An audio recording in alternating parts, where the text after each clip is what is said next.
சுவாமி சரணமையப்பா. அனைத்து ஐயப்ப சுவாமிகளுக்கும் ஒரு பாத நமஸ்காரங்கள். ஸோ இந்த வீடியோவில் நம்ம எதை பற்றி பேச போகிறோம்னா, ஒரு சுவாமி ஒரு கேள்வி கேட்டாங்க பகவானே.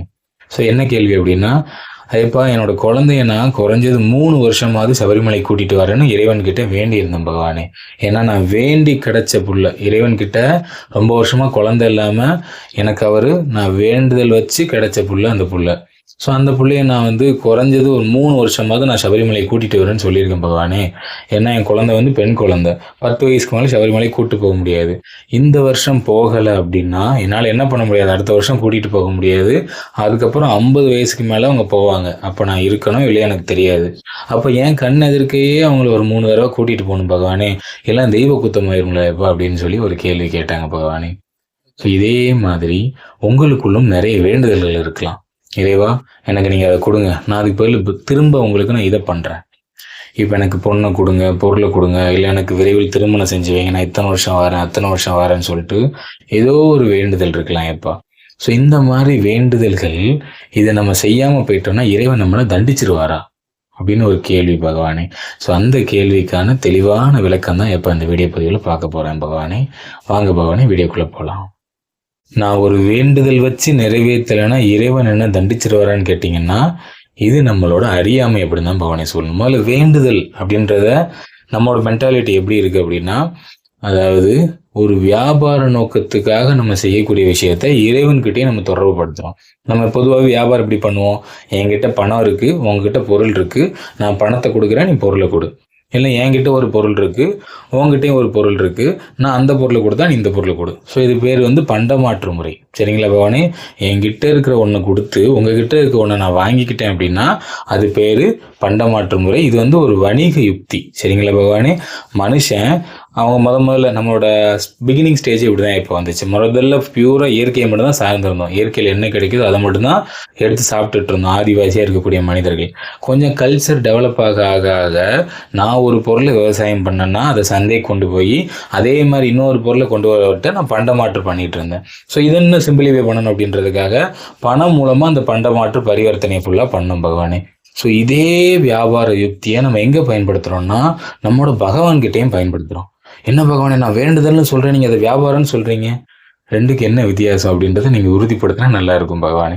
ஏன்னா கிட்டத்தட்ட ரெண்டுமே ஒன்று தான். எப்பா இறைவன்கிட்ட நம்ம என்ன பண்ணுறோம், இறைவனே எனக்கு இத்தனை லட்ச ரூபா பணம் கொடுங்க, உங்களுக்கு நான் இத்தனை லட்ச ரூபாயில் ஒன்று பண்ணுறேன். இறைவனே எனக்கு இந்த மாதிரி வெள்ளி தங்கம் வைரம் வைரூரியத்தை கொடுங்க, நான் உங்களுக்கு அதே மெட்டீரியலால் பாதிக்கு பாதி உங்களுக்கு கொடுத்துறேன். இது என்ன எப்பா டீல் தானே, ஒரு வியாபாரம் தானே. அதே மாதிரி இதை பாருங்களேன், இறைவனே எனக்கு ரொம்ப வருஷமாக குழந்தை இல்லை, எனக்கு குழந்தை கொடுத்துட்டிங்கன்னா நான் குறைஞ்சது 3 வருஷமோ 5 வருஷமோ 10 வருஷமோ இல்லை 18 வருஷமோ அந்த குழந்தைய உங்கள் சன்னதி கூட்டிகிட்டு வரேன். சேம் நம்ம வியாபார யுக்தியில் என்ன பேசுகிறோமோ அதே தான் நம்ம பண்ணுறோம். எனக்கு கல்யாணம் பண்ணி வைங்க, அதுக்கு ஒரு டீல். எனக்கு குழந்தை பிறகு வச்சு அதுக்கு ஒரு டீல். எனக்கு வசதி படைச்சவனாக்குன்னு அதுக்கு ஒரு டீல். இப்படி சொல்லி நம்ம இறைவன்கிட்ட பார்ட்னர்ஷிப் வச்சுட்டு வியாபாரம் பண்ணுறோம் பகவானே. என்ன ஐயப்பா இது பகவானே? இப்போ வேண்டுதலே வைக்கக்கூடாதுன்னு கேட்டிங்கன்னா முதல்ல இறைவனை பற்றி உங்களுக்கு புரியலை அப்படின்னு தான் நான் சொல்லுவேன். ஐயப்பா முதல்ல இறைவன் யார் அப்படின்றத புரிஞ்சுக்கங்க. இறைவன் நமக்கு முக்தி அளிக்கிறதுக்காக இருக்கக்கூடிய தெய்வம். இந்த பிறப்பை நம்ம ஏன் எடுத்துகிட்டே இருக்கோன்னு கொஞ்சம் யோசிங்க பகவானே. நம்மளோட ஆசைகள் தான் காரணம். எப்பா போன பிறவியில் எனக்கு இருந்த ஆசையை நிறைவேற்றுறதுக்காக நான் இந்த பிறவி எடுத்திருக்கேன். இந்த பிறவிலையும் பார்த்தீங்கன்னா எனக்கு ஏகப்பட்ட ஆசை இருக்குது. எனக்கு 1 2 தேவையில்லையப்பா, எல்லாமே தேவை. அதாவது குழந்தையா இருக்கும்போது எனக்கு ஒன்று தேவை, ஒரு குறிப்பிட்ட வயசு ஆக ஆக ஆக அந்த வயசுக்கு தக்கன என்னோட தேவையும் ஆசையும் கூடிக்கிட்டே தான் இருக்கே தவிர குறைஞ்ச பாடு இல்லை. இதை நீங்களே கொஞ்சம் யோசிச்சு பாருங்களேன் பகவானே. குழந்தையா இருக்கும்போது உங்களுக்கு ஒரு தேவைன்னு ஒரு குறிப்பிட்ட விஷயம் இருக்கும். கொஞ்சம் வளர வளர தேவை மாறிக்கிட்டே போய் இப்போ இருக்க ஸ்டேஜுக்கு தக்கன உங்களுக்கு என்ன தேவையோ அந்த தேவை வரும் பகவானே. ஸோ இதுதான் எப்போ இங்கே தான் இந்த பிரச்சனைகள் எல்லாமே ஸ்டார்ட் ஆகுது. அப்போ எனக்கு ஒரு தேவை, அந்த தேவை எங்கே எளிமையாக கிடைக்கும் நான் தேடுறேன். இந்த தேவையை பூர்த்தி செய்யக்கூடிய ஒருத்தரை நான் இறைவனை பார்க்குறேன். ஸோ இதனால தான் பகவானே பிரச்சனையே. ஸோ இறைவன் அப்படிப்பட்டவர் இல்லையப்பா. இது இன்னும் உங்களுக்கு ரொம்ப புரியும்படியாக சிம்பிளாக சொல்லணும்னா, உங்கள் அப்பா ஒரு பெரிய மொபைல் ஷாப் வச்சுருக்காங்கன்னு வச்சுக்கலாம் பகவானே. உங்கள் அப்பா வச்சுருக்க மொபைல் ஷாப்பில் நீங்கள் போய் அப்பா கூட ஒரு டீல் பேசுகிறீங்க. என்னென்னா, அப்பா எனக்கு ஒரு மொபைல் கொடுங்க, நான் என்ன பண்ணுறேன்னா உங்கள் மொபைல் ஷாப்லேருந்து எடுத்து அதை விட பகுதி விலைக்கு இருக்க மொபைலை தூக்கி உங்களுக்கு கொடுக்குறேன் பகவானே. இதுதான் அப்பாவுக்கும் மகனுக்குள்ள டீல் அப்படின்னா அவங்க அப்பா என்ன சொல்லுவார், சிரிப்பார், அப்படிதானே ஐயப்பா? ஆனாலும் என்ன பண்ணுவாரு அவரு, நீங்க கேட்குற பொருளை உங்களுக்கு கொடுப்பாரு. இதுக்கான காரணம் என்ன? பையன் ஆசைப்படுறான், இது கிடைச்சாலாவது அவன் சந்தோஷமா இருப்பானா அப்படின்னு நம்ம நினைப்போம். ஆனா நீங்க என்ன பண்றீங்கன்னா, அப்பா கிட்ட வேணுங்கிற வரத்தை கேட்டு வாங்கிக்கவும் செய்றீங்க. இதுக்கு மேலேயே உங்களுக்கு திருப்தி இல்லை. நீங்களா ஒரு வேண்டுதல்னு ஒரு பேர்ல வச்சுக்கிட்டு ஏதோ ஒன்று பண்ணிட்டு உங்களை நீங்களே கஷ்டப்படுத்திடுறீங்க. இப்போ நீங்களே நல்லா யோசிச்சு பாருங்களேன். இந்த பிரபஞ்சமாகட்டும், இன்க்ளூடிங் நம்ம இந்த பூமியில் இருக்கக்கூடிய ஒவ்வொரு அணுக்களும் இறைவனால படைக்கப்பட்டது, அப்படிதானே? அப்ப படைச்சவருக்கு நம்ம எதை பரிசளிக்க முடியும் நீங்க நினைக்கிறீங்க பகவானே?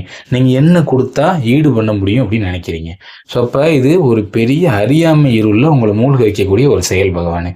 ஸோ தயவு செய்து இனிமேல் என்ன பண்ணாதீங்க, நான் இந்த வேண்டுதல் வச்சிருக்கேன், நான் இந்த வேண்டுதலுக்காக என்ன நான் இப்படி கஷ்டப்படுத்திக்கிறேன், இந்த வேண்டுதலுக்காக நான் இதை செஞ்சே தீரணும் அப்படின்னு சொல்லி எல்லாமே தவறுகள் நிறைய பண்றோம். எப்பா இப்போ ஒரு பொன் பொருளை கொடுக்கறதுக்கும் உங்களோட குழந்தைய நீங்க வேண்டுதலுக்கு உட்படுத்துறதுக்கும் நிறைய வித்தியாசம் இருக்கு பகவானே. பொன் பொருளை கொடுக்குறீங்கன்னா அது ஒரு பெரிய அறியாமைன்னு வச்சுக்கலாம்.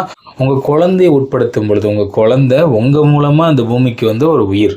இறைவன் உங்க மூலமா குழந்தைய அந்த பூமியில படைச்சிருக்காரு. ஆனா பிறந்த உடனே அந்த உயிர் அதோட வாழ்க்கை பயணத்துல மூவ் ஆக ஆரம்பிச்சிடும். நீங்கள் உங்களோட கடமைகளை செய்யலாமே தவிர உங்கள் குழந்தைக்குன்னு ஒரு வாழ்க்கை இருக்குது, உங்கள் குழந்தைக்குன்னு ஒரு ஆசை இருக்குது. உங்களுக்கு எப்படி உணர்வுகள் இருக்கோ உங்கள் குழந்தைக்குன்னு ஒரு உணர்வுகள் இருக்குது. அப்போ எல்லா உயிரும் முக்தியை நோக்கி போகணும், இறைவனை நோக்கி வரணுன்ற முடிவை அந்த உயிர் தான் எடுக்கணுமே தவிர நீங்கள் கிடையாது. சரிங்களா பகவானே? இப்போ நான் சபரிமலைக்கு போகணும், எனக்கு இறைவன் அருளாசி பண்ணணும், எனக்கு முக்தி வேணுன்ற முடிவை நான் எடுக்கிறேன் அப்படின்னா நான் தான் மண்டல விரதம் இருக்கணும்.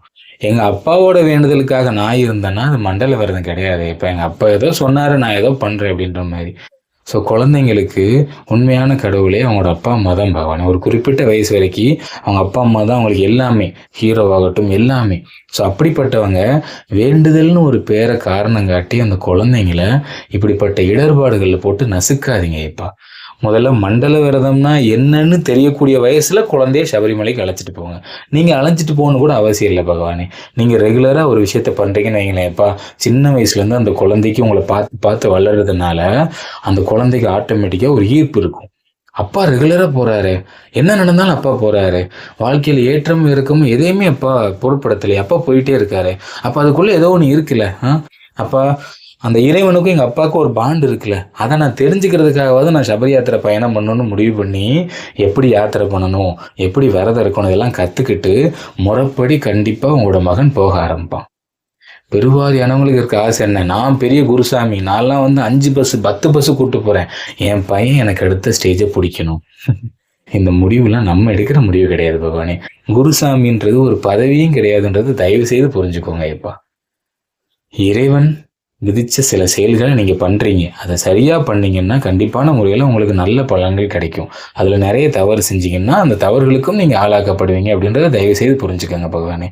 ஸோ இந்த நேரத்தில் உங்களுக்கு ஒரு சந்தேகம் வரும். எப்பா என்னன்னா, அப்போ நான் சபரிமலைக்கு போய் எனக்கு அதை வேணும் இதை வேணும்னு கேட்டுட்டு மட்டும் வரலாம், நான் திரும்ப வந்து இறைவன் கிட்ட என்ன பண்ணக்கூடாது, நான் திரும்ப உங்களுக்கு இதை தாரேன்னு சொல்லக்கூடாது, அதுதான் எப்போ அறியாமைன்னு சொல்கிறீங்க அப்படின்னா, ரியாலிட்டி நீங்கள் மண்டல விரதத்தை இறைவன் வகுத்த நியதியின் அடிப்படையில் இருந்தீங்க அப்படின்னா உங்களுக்கு எந்த விதமான ஆசையும் இல்லாம நிர்குணமாக நிராசையாக இறைவனை சென்று சரணடைய வேண்டும். இதுதான் மண்டல விரதத்தோட உள்ள இருக்க சூட்சமமான கோட்பாடு பகவானே.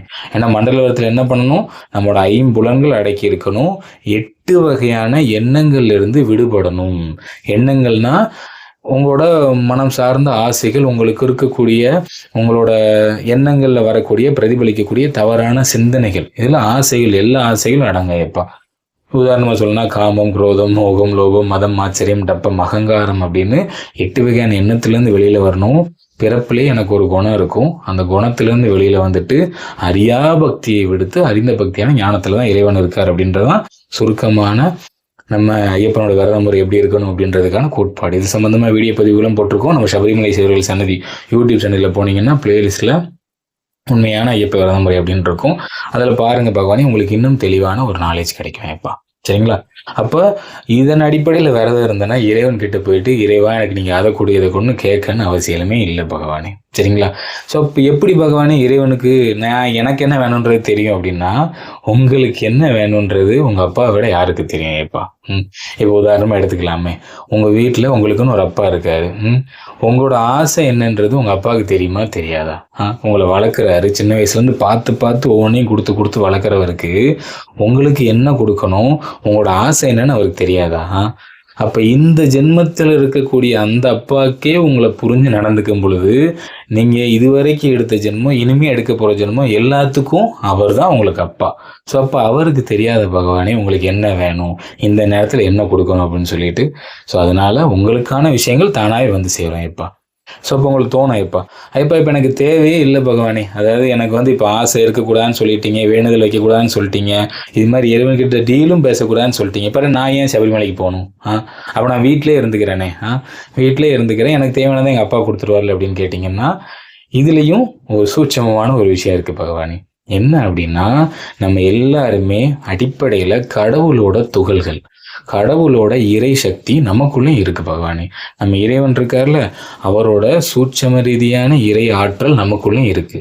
அந்த ஆற்றல் தூண்டப்பட்டுச்சுன்னா நம்மளோட ஆத்மா இருக்குல்ல, நம்ம ஆத்மாவுக்கு ஒரு வெளிச்சத்தை கொடுத்து நம்ம சுற்றி இருக்கக்கூடிய இருள்களை நீக்கி சரியான பாதையில் நம்மளை போக வைக்கும் பகவானே. ஸோ உதாரணம் எடுத்துக்கிட்டோம்னா, ஒரு இருட்டுக்குள்ளே இருக்கீங்கன்னு வச்சுக்கலாம், உங்கள் வாழ்க்கை எப்படிப்பட்ட வாழ்க்கை தான். இப்போ ஒரு இருட்டு நிறைந்த ஒரு இடத்துல இருக்கீங்கன்னா உங்களுக்கு எந்த பக்கம் மூவ் ஆகுதுன்னே தெரியாது, எந்த பக்கம் பள்ளம் இருக்கும், எந்த பக்கம் மேடு இருக்கும், எங்கே விழுவோம் எங்கே எந்திரிப்போம்னு தெரியாது பார்த்தீங்களா? அப்போ உங்கள் கையில் ஒரு வெளிச்சம் இருந்தால் எப்படி இருக்கும்? அந்த வெளிச்சம் தான் இறைவன். அந்த வெளிச்சம் உங்களுக்குள்ளே வேணும்னா சபரிமலைக்கு போகணும் பகவானே. ஸோ புரிஞ்சுதா இப்போ சபரிமலைக்கு ஏன் போகணும் அப்படின்னு சொல்லிட்டு? ஸோ அங்கே போனால் பகவான் எப்படி வெளிச்சம் கிடைக்கும் அப்படின்னா, நம்ம இறைவன் யார்? ஜோதி சுரூபமானவர். ஆல்ரெடி அவர் வந்து பிரகாசமாக எரிஞ்சிட்டு இருக்கக்கூடிய ஒரு ஜுவாலை. சரிங்களா பகவானே? நீங்கள் உங்களை ஒரு மெழுகுவத்தி அப்படின்னு கன்சிடர் பண்ணிக்கோங்க பகவானே. எந்த ஒரு மெழுகுவத்தியாலையும் தானாக ஒளிர முடியாது, அப்படி தானே? அப்போ உங்களுக்குள்ள அந்த வெளிச்சம் வேணும், உங்களை சுற்றி நிறைய பிரச்சனைகள், நிறைய விஷயங்கள் இருக்குது, இதெல்லாம் கடந்து போகிறதுக்கு எனக்கு இறையாற்றல் வேணும் அப்படின்னு நினச்சிங்கன்னா, நீங்கள் மாலை அணிந்து புனிதமான 48 நாட்கள் விரதம் இருந்து இறைவனை பார்க்க போனீங்கன்னா அங்கே அவரோட ஸ்பார்க் உங்களுக்குள்ளே வரும். தத்துவமசியோட கோட்பாடு என்ன எப்பா? யாரை காண வந்துள்ளாயோ நீயே அவராக மாறுகிறாய் அப்படின்றதான் கோட்பாடு. அதோட அர்த்தம் என்ன?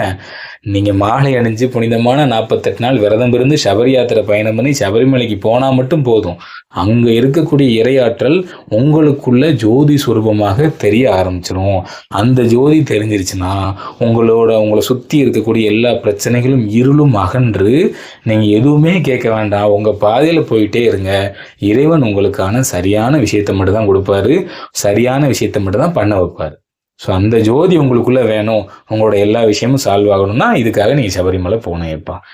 நல்லது பகவான், இப்போ உங்களுக்கு ஒரு தெளிவை கொடுத்துட்டு நினைக்கிறேன். ஸோ வேண்டுதல் அப்படின்றது நம்ம வைக்கவும் கூடாது, இறைவன்கிட்ட வேண்டுதல்ன்ற பேரில் டீலும் பேசக்கூடாது. சபரிமலைக்கு எதுக்காக போகிறோம்? அங்கே இருக்கக்கூடிய ஜோதி எனக்குள்ளே வந்து எனக்கு சுற்றி இருக்கக்கூடிய இருள்களை அகற்றி என்னோட வாழ்க்கையில் ஒரு வெளிச்சத்தை கொடுக்கணும் அப்படின்றதுக்காக தான் போகிறோம். இதுவுமே நம்ம கேட்கணும்னு அவசியம் இல்லை, அங்கே போனால் தானாக தூண்டப்படும். ஒரு மெழுகுவத்தி ஏற்றன்னு என்ன பண்ணுறோம்? இறைவா மெழுகுவத்தி ஏற்றிருன்னு சொல்கிறோம். ஸோ அப்போ பக்கத்தில் இன்னொரு நெருப்பை கொண்டு போனால் ஆட்டோமேட்டிக்காக அது ஜோதி சுவாலை வந்துடுது பார்த்தீங்களா? அதே மாதிரி தான் நம்ம இறைவன் இருக்கக்கூடிய ஒரு பிரகாசமாக இருக்கக்கூடிய அந்த இடத்துக்கு போகும் பொழுது உங்களுக்குள்ளே இருக்கக்கூடிய அந்த இறை சக்தி தூண்டப்பட்டு உங்கள் ஆத்மா வெளிச்சம் பெறும். அந்த வெளிச்சம் உங்களுக்குள்ளே வந்துச்சுன்னா உங்களோட எல்லா பிரச்சனைகளும் அகன்றும். நீங்கள் எதுவுமே இறைவன்கிட்ட எப்போவுமே கேட்க வேண்டாம் எப்பா. என்னோட இன்னொரு சஜஷன் என்னன்னா, குழந்தைங்களை பெரும்பாலும் சபரிமலைக்கு எப்பவுமே கூட்டு போகாமல் இருக்கிறது நல்லது. அவங்க வாழ்க்கைக்கான முடிவு அவங்க எடுக்கட்டும். அவங்களுக்கு முக்தி தேவை, அவங்களுக்கு இறைவனோட அருளாசி தேவைன்ற முடிவு அவங்க எடுத்து அவங்க சபரி யாத்திரை பயணிக்கணுமே தவிர, நீங்களாம் அவங்கள கட்டாயத்தின் பேர்லையோ இல்லை நான் இறைவன்கிட்ட வேண்டுதல் வச்சுட்டேன் இறைவனை தண்டிச்சிடக்கூடாதுன்னோ அந்த பிஞ்சு குழந்தைகளை கஷ்டப்படுத்தாதீங்க இப்பா. நல்லது பகவான், இறைவனுக்கு செய்யும் அனைத்து பணிகளுமே திருப்பணிகள் தான். நல்லதே நடக்கட்டும் ஐயப்பா. சுவாமி சரணம் ஐயப்பா. பாத நமஸ்காரம்.